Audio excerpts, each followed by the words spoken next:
This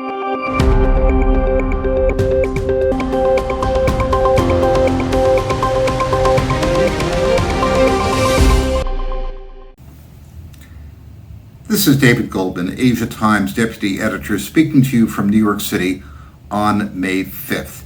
We're seeing inflation numbers that we haven't seen before ever, in some cases, or haven't seen for a very long time.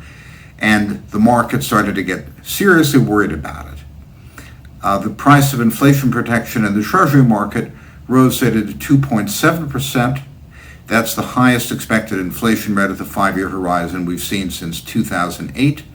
And we're seeing some really downright scary numbers on necessities. If you look at the chart, you'll see that the year-on-year increase in the asking rent for the median apartment in New York City is up 17% year-on-year. We've never seen that before.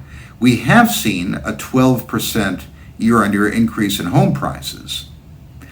But that was only during the bubble that led to the 2008 crisis. We've never seen the kind of price increases in cars that are hitting the market now. And the thing to emphasize is that none of this is transitory inflation, contrary to what you hear from the Biden administration and the Federal Reserve. Do not believe that.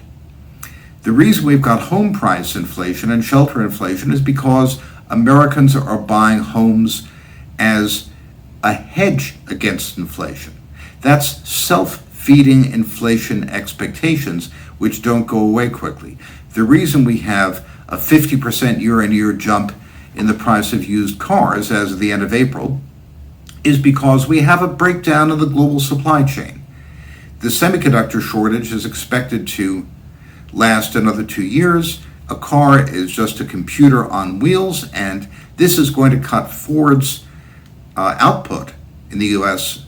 during the second quarter by about half, which is why prices of cars have gone crazy. And the same is true for the price of freight transportation, up 17% year-on-year. Again, we've never seen that before. It's not just commodity price inflation.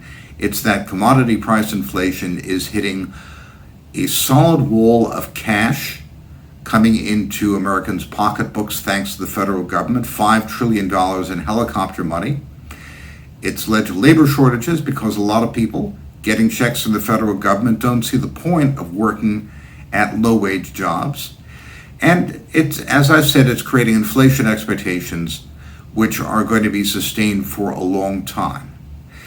The fact that the whole Federal Reserve System has come out in a chorus line, so to speak, saying don't worry about inflation is even more worrying because it means that the guardians of the nation's money are losing their credibility. Now, the last time this happened was 1979, when President Jimmy Carter was forced to fire his Fed chairman and put in the late great Paul Volcker, who crushed inflation by raising interest rates drastically in a bitter 2-year recession. But there's a difference this time.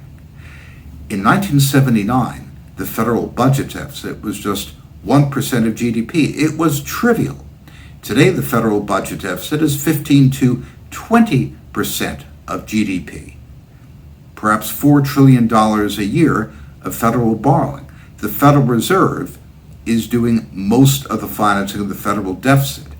That makes its monetary policy the most expansionary in American history. And if the Federal Reserve backs off from that, interest rates will have to skyrocket to get private investors to buy U.S. government securities, and in that case, we'll be in a world of pain. So be afraid, be very afraid. This is David Goldman speaking to you from New York City.